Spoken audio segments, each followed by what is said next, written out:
Jujur dulu di awal-awal Salma lulus idol, gue agak sedikit khawatir. Karena branding dia waktu itu nggak begitu ideal.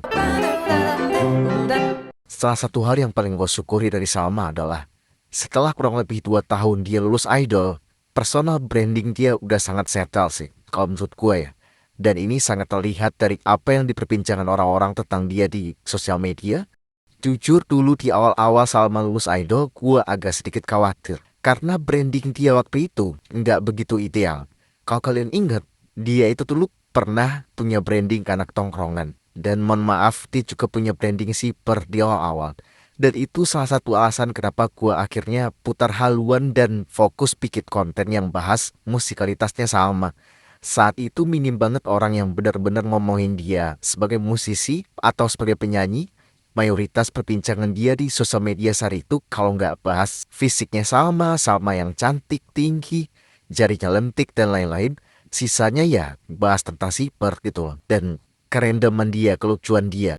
Dan satu hal juga yang ternyata gue syukuri dari bungkusnya acara Idol Live adalah personal branding Salma yang mulai bergeser ke arah yang lebih oke, ke arah yang lebih baik kalau menurut gue. Bukan maksudnya Idol Life itu punya branding yang jelek buat Salma, nggak gitu. Tapi menurut gue itu membuat Salma kekurangan space dan waktu untuk membangun personal branding dia sendiri sebagai musisi. Begitupun dengan Paul, Nabila dan Roni gitu loh. Itu kalau menurut gue ya. Gue inget banget dulu kalau mau scroll TikTok dengan kata kunci Salma Salsabil.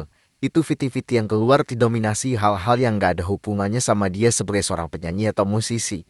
Yang muncul adalah VT-VT kerendaman dia lagi ngelawak, konten-konten romantisme, dan lain sebagainya yang justru membuat personal branding Salma itu jadi gak jelas gitu loh. Jadi abu-abu kalau menurut gue ya. Tapi sekarang itu udah jauh bergeser. Dimulai dari Salma tampil di Java Jazz, dan itu rame banget yang bikin PT-nya dia di panggung Java Jazz. Dan akhirnya sekarang kalau gua scroll TikTok, isinya mayoritas fancam Salma lagi nyanyi atau orang ngecover lagu Salma. Apalagi setelah dia menang AMI, itu rame banget yang bikin VT-nya. Dan perbincangan tentang Salma di sosial media itu mulai bener. Maksudnya orang mulai ngomongin performnya dia, suaranya dia, gimana dia di atas panggung, interaksi kocak dia sama penonton, potongan-potongan podcast dia yang dia nyanyi, dia main gitar, dia bahas musik yang dia suka. Orang-orang yang mulai penasaran, kenapa kok kalau Salma nyanyi, suara nafasnya nggak kedengeran. Yang menurut gua itu semua adalah konteks yang benar gitu loh. Ketika Salma, personal brandingnya, profesi dia adalah seorang musisi dan penyanyi.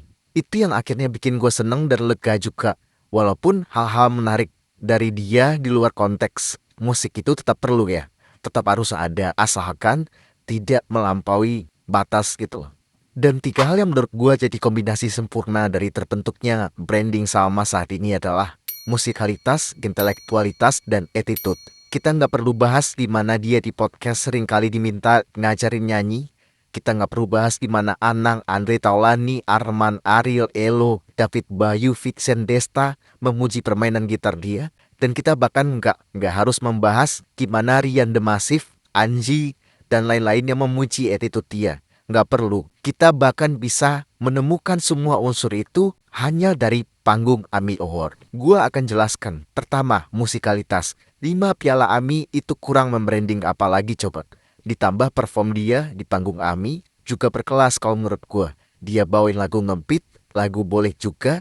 Yang gua nggak bisa bedain mana versi rekaman, mana versi live-nya sampai hari ini. Kedua, intelektualitas. Lu lihat aja dia ngasih speech ketika nerima piala.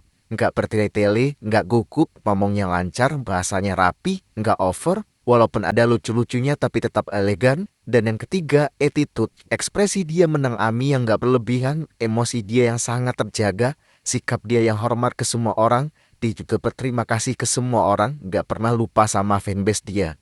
Dan attitude belakang panggung dia yang juga sama baiknya. Jadi menurut gua, Salma udah selesai dengan PR pertamanya sebagai musisi baru, yaitu membangun personal branding, dan menurut gua nilainya 10 untuk saat ini. Dan ini akan menjadi langkah yang baik menuju banyak pintu yang akan selalu membuka dan menerima diri dia dengan senang hati. Dulu gue ingat banyak orang yang sarkasin dia ketika dia ngambil resiko untuk jadi diri dia sendiri dari awal.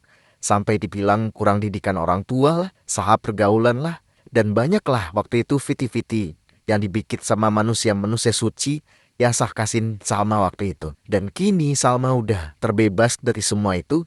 Kini orang-orang yang masih sayang Salma, masih ngefans sama Salma, orang-orang yang percaya bahwa Salma akan selalu berproses jadi lebih baik lagi, bisa menikmati prestasi-prestasi, kebahagiaan, dan kebanggaan yang Salma berikan sebagai balasan karena mereka tetap bertahan dengan Salma sampai saat ini. Mungkin itu aja yang pengen gue sampaikan. Ya, cuman sebuah unek-unek gue aja. Dan rasa lega dan rasa senang gue dengan personal branding Salma saat ini. Dan seperti biasa buat teman-teman yang berkenan untuk mendukung atau mengapresiasi konten-konten gue, boleh dengan mengirim ke donasi melalui link yang ada di deskripsi video atau link yang ada di komen yang gue pin di kolom komentar.